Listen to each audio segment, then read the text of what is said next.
नमस्कार, मैं हूँ इसके गुंजन और आप देख रहे हैं काउ न्यूज। मणिपुर में जदयू के 5 विधायकों ने भाजपा का दामन थाम लिया है।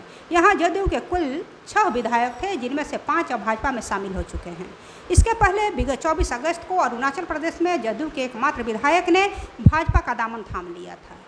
बिहार में जदयू भाजपा का गठबंधन टूटने के बाद से जदयू विधायकों का भाजपा में शामिल होने की यह दूसरी घटना है। इन घटनाओं को देखते हुए जदयू पूरी तरह से बौखला गई है। उसने इन सब के लिए भाजपा को जिम्मेदार ठहराया है और भाजपा पर कड़ा हमला किया है। जदयू के प्रवक्ता अरविंद निषाद ने इन घटनाओं के संदर्भ में भाजपा पर हमला करते हुए कहा है कि भाजपा नीतीश कुमार के बढ़ते हुए कद को देखकर घबरा गई है और अपनी घबराहट में इस तरह का काम कर रही है। उन्होंने भाजपा पर आरोप लगाते हुए कहा कि पिछले दिनों पटना की धरती पर भाजपा के कद्दावर नेता अमित शाह ने कहा था कि आने वाले दिनों में सभी क्षेत्रीय दल का अस्तित्व समाप्त हो जाएगा और भाजपा इसी कड़ी के रूप में काम करते हुए जदयू के विधायकों को तोड़कर अपने पार्टी में मिला रही है। निषाद ने कहा कि भाजपा के इन सारे प्रयासों को धत्ता बताते हुए जदयू और मजबूत हुई है और भाजपा के इन सारे कृत्यों का जवाब वो आने वाले 2024 के चुनाव के दौरान देगी। निषाद ने बताया कि 2024 में जदयू सारे विपक्षी दलों को एक मंच पर लाएगी और सबको एक साथ मिलाकर चुनाव मैदान में उतरेगी और भाजपा का पूरी मजबूती से सामना करके उसे धूल चटाएगी।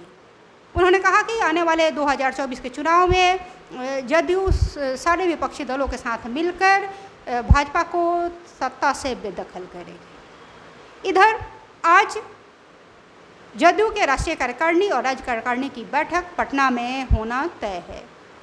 सुबह 10:30 बजे से राष्ट्रीय कार्यकारिणी और 11 बजे से राज्य कार्यकारिणी का बैठक होना है। इन दोनों बैठकों में जदयू के विधायकों का भाजपा में शामिल होने की घटना को लेकर जोरदार और गर्मदार बहस और चर्चा होने की उम्मीद जताई जा रही है।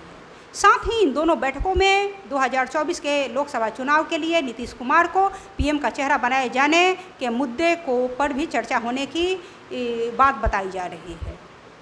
इन दोनों बैठकों में 2024 के चुनाव के लिए मुख्यमंत्री नीतीश कुमार को पीएम का चेहरा बनाए जाने की रणनीति पर चर्चा की जाएगी। अभी तक भाजपा की ओर से इन जदयू के बयान को लेकर अभी कोई बयान जारी नहीं किया गया है। जैसे ही भाजपा का कोई बयान आता है तो हम लेकर तुरंत हाजिर होते हैं, इन सारे मुद्दों को आप तक पहुंचाते हैं। यदि अब तक आपने हमारे फेसबुक पेज को लाइक नहीं किया है या हमारे चैनल को सब्सक्राइब नहीं किया है तो कृपया कर लें, ताकि हम लगातार ताज़ी और नई खबरों को आप तक पहुँचाते रहें। तुरंत हाजिर होते हैं एक नई खबर के साथ। तब तक हमें दीजिए इजाज़त। नमस्कार।